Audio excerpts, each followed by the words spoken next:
Subscribe or they will haunt you. What is a lesson you learned too late in life? There's never a good time to change things. You just have to choose when you gonna make the change and put the time, effort, and discipline in to make it happen. Example for me is quitting smoking. For years I told myself that I would quit smoking when things settle down and over a weekend where I'll be home and stress-free. But then I would always start back because some stressful event happened and I needed it to help cope. The fact is, shit's always gonna happen, but the difference is I need to change how I react to it. But that method is helping me in other areas. I used to game heavily and procrastinate on my adulting duties. Often I would neglect them as I would get so into a session I would lose track of time and be tired. I still do it from time to time as I'm working on changing my approach. That is, I will dust and vacuum everything before I get on, but it absolutely nowhere near as bad as I used to be. You know what you need to change? Just start on one thing. Mine was quitting smoking. Since then I focused on my health by walking more and exercising, as well as using my newfound time gained from each 5-minute smoke break I had to invest into myself. I can do it myself. Now that we're in the digital age, I learned how to change my windshield wipers, trim my rabbit's nails, repair screen windows, replace my sub pump. I always felt like I missed out learning hands-on thing because my dad checked out early. Nah, girl, you can do that shit on your own. You have to take chances sometimes, and although it can be scary and outside your comfort zone, you'll never know what could have been unless you go for it. You can be the best driver on the road, but you can't control everyone else. Always keep your head up and drive safe. Use your turn signals, but do not trust anyone else using their turn signals. Lesson I still remember from drivers at 30 years ago: there's only one thing you know for certain when you see a car with its turn signal on. They have their turn signal on. That's it. You have no way of knowing if they plan on turning, if they change their mind at the last second, if they just forgot to turn it off. Just last month I almost got clipped because someone put their signal on way before they actually turned. Like 150 feet before the turn I was coming out of, and probably 350 before the turn they were intending to use. I'm trying to visual the distance and speeds in my head, so my math might be bad, but it was way early. So essentially I cross-cut this person off and had to gun it to get out of the way. My dad is hard of hearing, and every now and then we get lunch and sometimes he'll pick me up. I can tell you the number of times I had so say, "Long sigh Dad, blinker is still on." It honestly made me a little concerned for his safety. He has recently bought a newer modern car which indicates to the driver better, and I even pointed out things on his dash and HUD he should notice. My dad said something like that when I learned how to drive: assume everyone else on the road is a fucking moron and that they are absolutely going to do that stupid thing that you think there's no way they're gonna do. Solid advice, saved me from a few accidents. No matter how good of a driver you think you are, you never know when you will be involved in major car accident. Accidents happen in a blink of an eye. Accidents happen when you least expect them. You can lose your life driving to 7-Elevens just down the street from where you live. There are circumstances that are beyond your control. Someone can run a red light and sideswipe you when you least expect it. Even if you have the green, it doesn't mean everything is perfect. My father and I almost lost our lives about 8 months ago. I have quick reactions and grabbed the steering column to prevent this accident from happening. He was driving and I was the passenger. We approached a red light and I noticed his SUV started accelerating on its own instead of stopping at the red light. We are not sure who is at fault, the car manufacturer or my father. All he was doing was helping me move into my new apartment I so excited about. The accident occurred about a mile away from his house. That ride my father was giving me could have ended his life. The SUV was declared totaled. He was sideswiped. 4 of his ribs were broken and he lost some front teeth. I luckily wasn't injured. I believe I wasn't injured because I was up in the air grabbing the steering column to minimize the accident's damages. I yanked the steering wheel to the right to prevent the accident from happening, but we still got in a major car accident. The moral of the story is just because you have the green light and think everything is cool is the moment you can be sideswiped and lose your life. Driving is still not 100% safe. Be more aware of your peripheral vision as you go through a green light. Oh, I am against driverless cars for this reason. How are you going to stop that car that runs that red light while you're sitting in the back seat looking down at your phone? I love driving cars. I don't need a computer to drive my car for me. Never trust your boss or co-workers to not stab you in the back for their benefit. AC. You have to be trusted by the people that you lie to, so that when they turn their backs on you, you'll get the chance to put the knife in.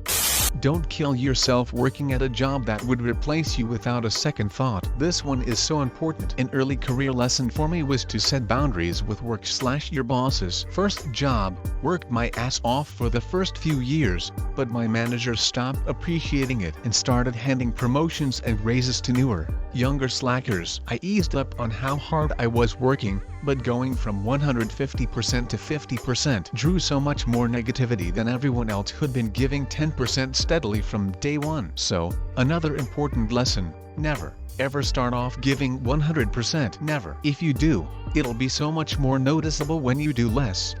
Feels harder as the world is so transient these days and people move all around the world. It's easy to lose and gain friendships very quickly. Or even if you maintain long-distance friendships, they are more difficult to maintain and may not be as impactful to your social needs. I used to feel so guilty about having primarily short-term friendships that weren't super deep, like I was failing at life. Similar to how some people feel like a failure that they're not married yet. What really helped me was applying Marie Kondo methods. She has this thing where you thank an object for the purpose it fulfilled. Like if you got an ugly sweater as a gift, it purposed WAS and to become your most worn sweater, but to increase yours and the giver joy when it was gifted. If it fulfilled that purpose, you don't need to feel guilty about parting with it. A friendship could be transient, but that DOES and mean it was worthless. I think back on all those people I was kind of friends with and wonder how that moment with them fit into the rest of my life. Was there something I learned from them? Did they learn something from me? Did we help each other through an awkward moment? Even something as simple as a class project? Did we boost each other up emotionally,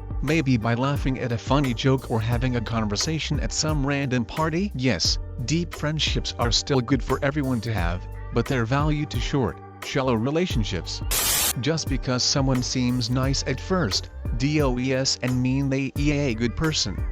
Being alone is less lonely than being married to the wrong person. I'm going through the initial process of a divorce right now. We just listed our house for sale, and a wave of the painful reality just hit me. Been sitting here doubting myself as to whether I'm making the right choice. Might sound stupid, but this actually made me cry. I really needed to read this right now. Thanks, editing, to say I truly appreciate all the supportive comments. To all those that are in the same boat, I wish you all the very best. If anyone ever wants to talk, you're welcome to PM me. My wife just moved out today. We got this, buddy.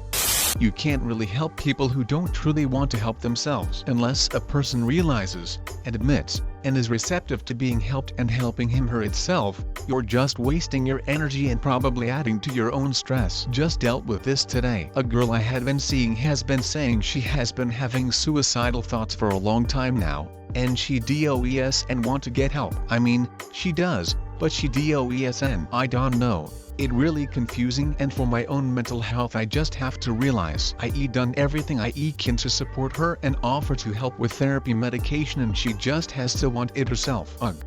That the disappointment of your parents will be far shorter lived than the unhappiness you'll endure by trying to make your life fit their perfect picture.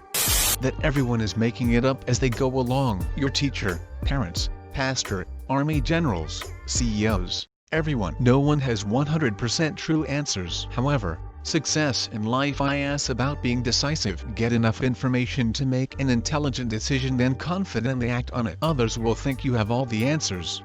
Some people just won't admit they're wrong. Don't waste time trying to get them to accept it. Wasted too much of my own time trying to correct people. It's the allegory of the cave man. That's why they also say, if you wanna tell folks the truth, be funny. Otherwise they're gonna wanna kill you. Hey Neanderthals, there's a whole world to explore outside this cave. Also, you're wrong about everything. Okay, bye.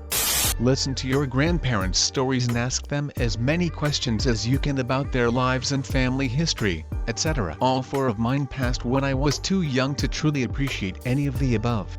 Luckily for me, I learned this in the very first relationship I was ever in. I didn't feel so lucky at the time, but in my most recent breakup it was really helpful to look back at. I loved my most recent ex with everything I have, and he loved me too. Ultimately though, I think he ended up bored and stressed in the relationship. It was mature and kind of him to end it, even if it sucked, and I was able to deal with it gracefully, because after the first one, I knew this time I couldn't make someone love me and I had to respect that. I tried everything to get the first guy to love me, everything. It actually made me treat him badly, trying to get him to love me. Now I look back and I don't even know why. He was a fine human being, but we were miserable as a pair. If I'd known how happy I would be in the future, I never would have bothered trying to win him back in the first place, and would have made a beeline for my most recent ex.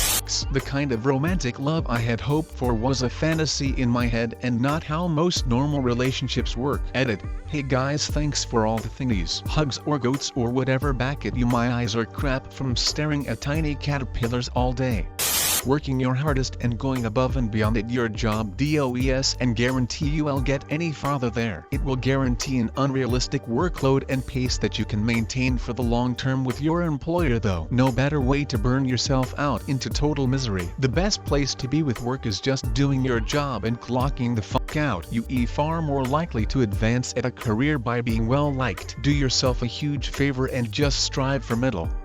Take an opportunity to shine every once in a while and maintain your mental health so you aren't a dick to your co-workers. I'm 33 and it's taken me this long to truly and fully understand this concept. Average is not always a bad thing, especially in corporate America. Edit. Holy shit, you kind humans. These are my first awards ever. Thank you so much. Solidarity, my fellow semi-productive members of society. Spending a few extra seconds to be kind to someone else. Person checking you out the grocery store. Tell them thanks, I hope you have a good day, or asking how's your day going. Going through a drive-through. Say please and thank you after ordering. I worked drive-through for years and people are so rude, but a little politeness goes a long way. Especially in times of COVID. People have bad days and it bleeds into other aspects of their life. Show compassion and you could change someone's day. I go out of my way to go to a coffee shop where the baristas ask me about my work at the university. Sure, it's part of their job, but it makes me feel a bit more special about my work. Gives me the extra boost for the day. Save every last dime you can early and buy a house. After you buy a house, everything is downhill from there. Also learn whatever you can get your hands on as soon as possible. It's still doable later, but it's harder. The amount of knowledge and experience you can get will ensure you can do more later in life. Lastly, for the most part, don't give a fuck about what others think of you. Your happiness mainly depends on you in so many ways. Emotionally, jobs, education, and hobbies. There are 7 billion people in this world. You aren't the only one doing it, feeling it, going through it. You aren't the only one and won't be the last one. Go do what you want and be happy. The money you're paid for your job is completely random and is completely unrelated to any economic factors. Keep applying for jobs and you can be overpaid and underworked too. It's a game of chance. Keep rolling the dice and one day you might roll a 6. Edit. To elaborate, whatever job it is you're doing with the exception of certain service jobs. If you're in one of them, get out now. There is a good chance a lot of people are being paid half as much as you and just as many are being paid twice as much for no reason other than their employer has a different opinion of their value.